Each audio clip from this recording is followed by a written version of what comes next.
Hola a todos, ahora vamos a repasar el procedimiento penal sobre el delito de maltrato animal.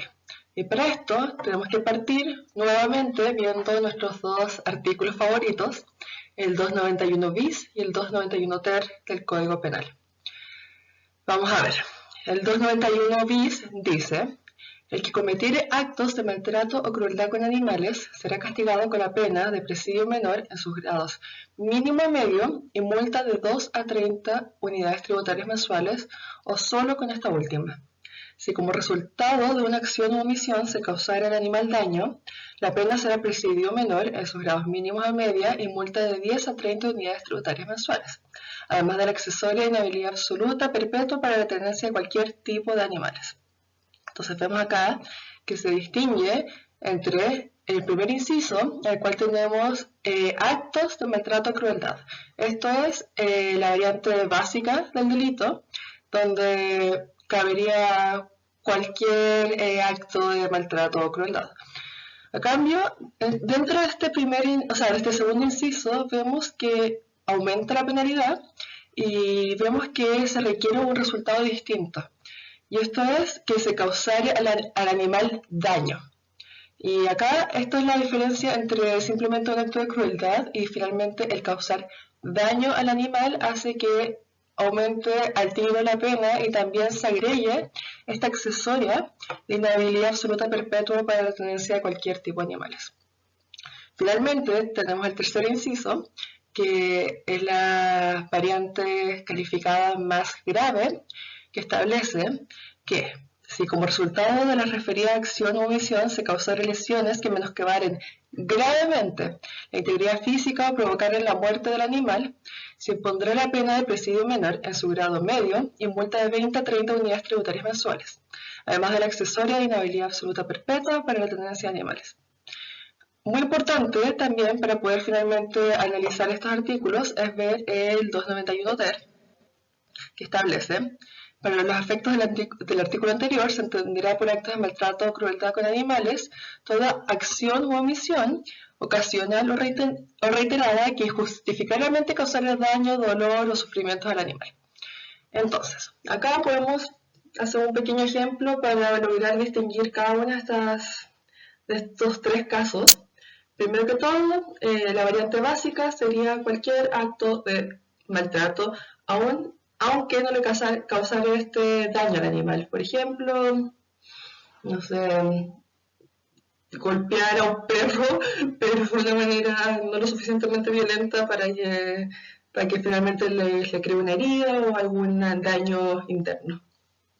Segundo, podría ser este mismo golpe, pero un golpe hecho con más fuerza, que efectivamente sí le causaría una herida o no sé suficiente de medicina veterinaria, claramente ustedes son los expertos, pero finalmente que viéramos un resultado en su cuerpo o en su psiquis, que sea más tangible, más allá de simplemente saber que se le hizo un acto de crueldad, que per se está mal, pero cuando vemos estos resultados de daño, eh, es más fácil poder ir por este segundo inciso. Y finalmente este tercero es ya un caso grave, una lesión grave, la pérdida de un pie, la pérdida de, no sé, de un ojo o su muerte, en fin.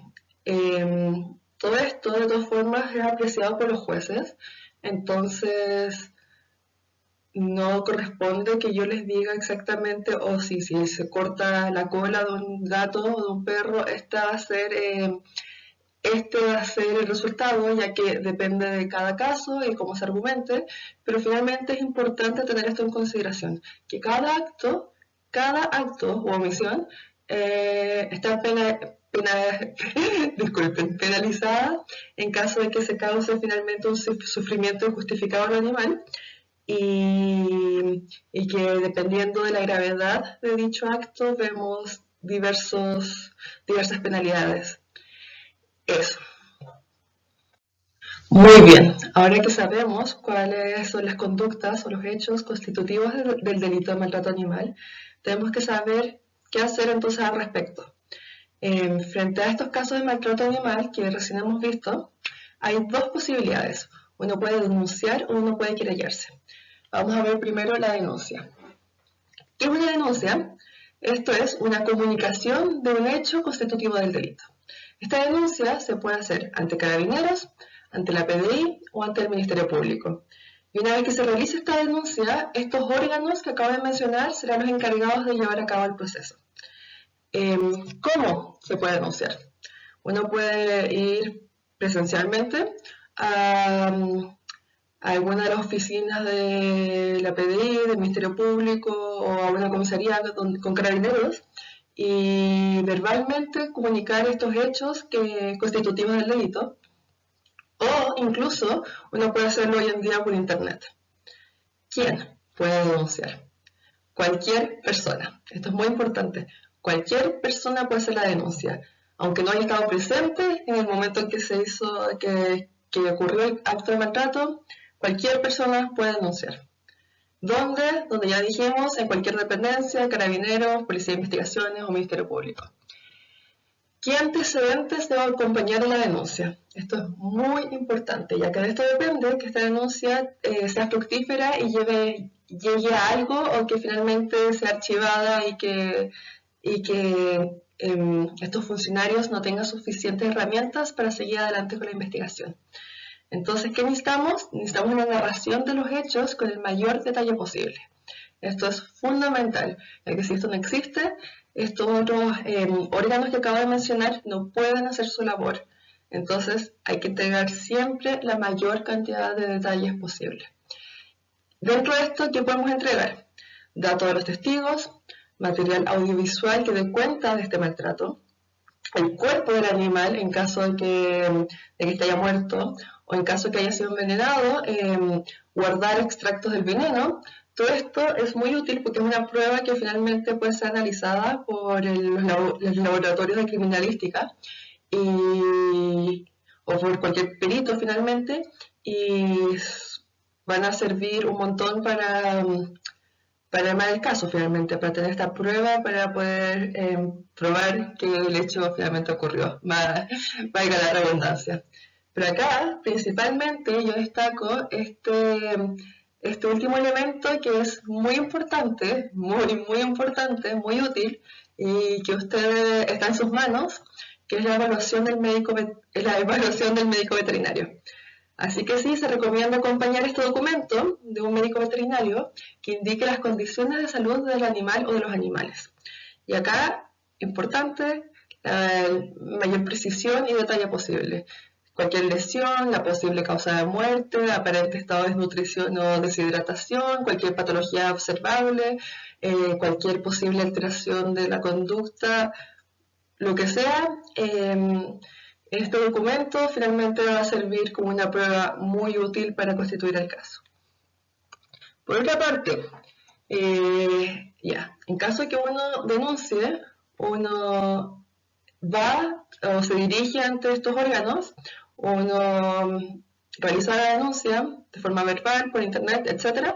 Y luego uno se desentiende del caso. Uno puede eventualmente ser contactado en caso de que se estén haciendo investigaciones y se requiera más información, pero uno se encuentra fuera del proceso. Con eso, con la denuncia, uno empieza y termina su participación. Pero si uno quiere ser parte del proceso, quiere estar ahí durante todo lo que uno debe hacer es querellarse. ¿Qué es la querella? Este acto por el cual la víctima o su representante se dirige al juez para que ordene al Ministerio Público que inicie la investigación del delito. Esta diferencia me quedé pegada en la grabación pasada, pero vamos a retomar donde tengo entendido que se cortó la grabación. Y esto era en la querella. ¿Qué es la querella? Es el acto por el cual la víctima o su representante se dirige al juez para que éste ordene al Ministerio Público iniciar la investigación del delito.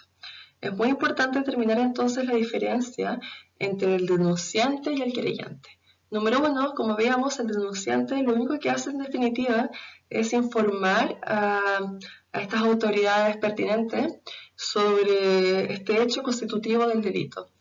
Entonces, su actuación dentro del proceso, en teoría, inicia y termina dentro de esta denuncia, aparte que finalmente eventualmente pueda ser contactado en caso de que se requiera más información o algo de ese estilo. Pero no es parte del proceso y finalmente esa es su gran participación dentro de este. El querellante, por el otro lado, es una parte activa dentro del proceso y busca ser una parte activa dentro del proceso, ya que puede intervenir en todo este. Y una cosa muy importante a tener en consideración es que la variante básica del delito y la primera calificada, en dichos casos, el Ministerio Público tiene la facultad de no iniciar la investigación del delito en caso que lo estime pertinente. Y si uno es un denunciante, no puede exigirle al Ministerio Público iniciar la investigación del delito. Pero si uno es querellante, uno sí puede. Uno puede dirigirse ante el juez, como decíamos, para que éste le ordene al Ministerio Público iniciar la investigación del delito. Muy relevante para el caso de la variante básica y la primera calificada.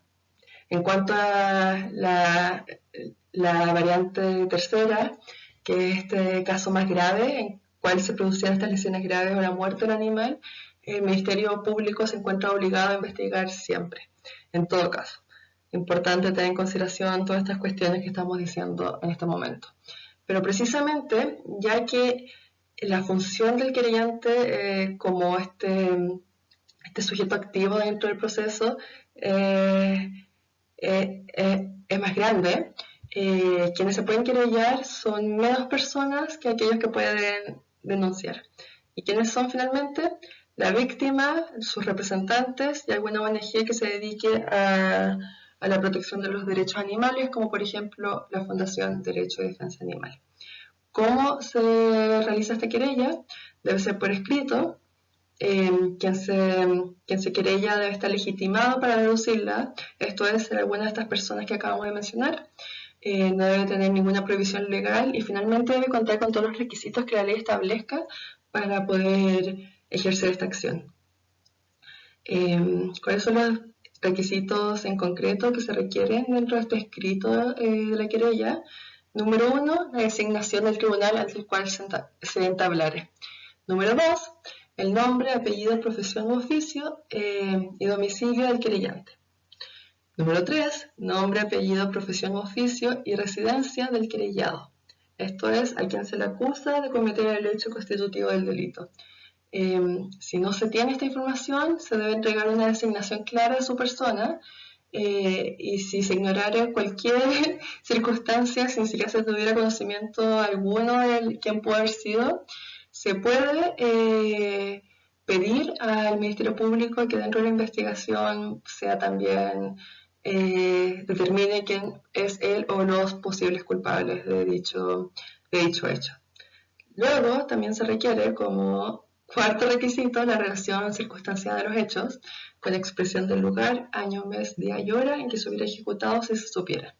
Nuevamente, volviendo a lo que habíamos dicho sobre la denuncia, necesitamos entregar la mayor cantidad de datos sobre el hecho que tengamos. Entonces, toda esta información deberíamos incorporarla, lugar, año, mes, como decíamos, si se supieran. Si no se supieran, nuevamente, esto se relaciona con el quinto requisito, que es la expresión de las diligencias cuya práctica se solicita al Ministerio Público. Uno le puede solicitar al Ministerio Público que indague tanto sobre la persona de él o los culpables, como también de la relación circunstanciada de los hechos en caso de que no se tenga conocimiento, no se tenga medio conocimiento de ellos. Finalmente, se requiere la firma del querellante.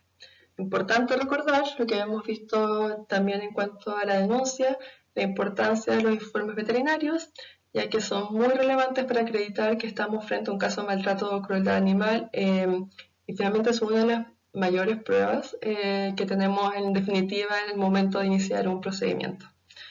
Ahora vamos a ver cómo se realiza este procedimiento, cuáles son las etapas que tiene y vamos a ir resumidamente hablando de cómo funciona este. Bueno, entonces vamos a hablar sobre el procedimiento simplificado, que es el cual se aplica cuando la pena solicitada por el fiscal no excede presidio o reclusión menor a su grado mínimo. Esto es, que no supere los 540 días. Esto es importante ya que, como vimos previamente, dentro del delito de maltrato animal, este no excede los 540 días, así que siempre se va a poder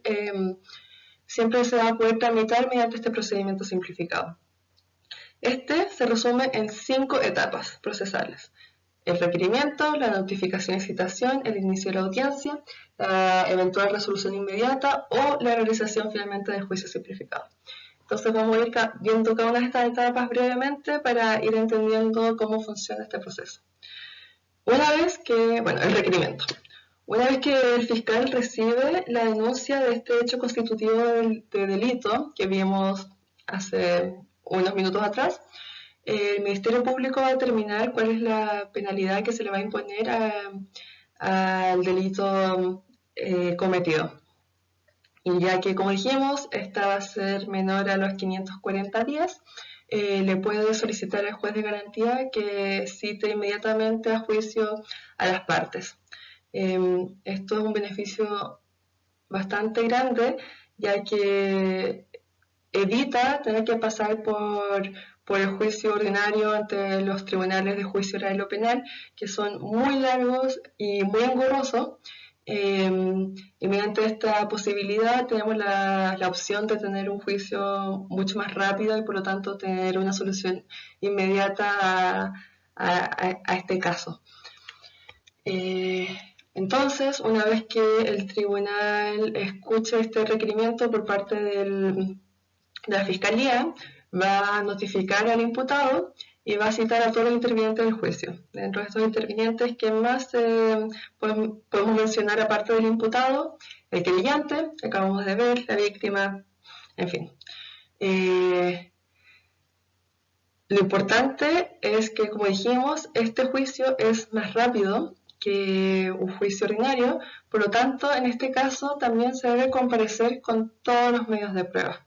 Acá volvemos a mencionar nuevamente estos certificados médicos veterinarios, toda esta información que se tenga es el momento de presentarla. Y luego se da inicio a la audiencia.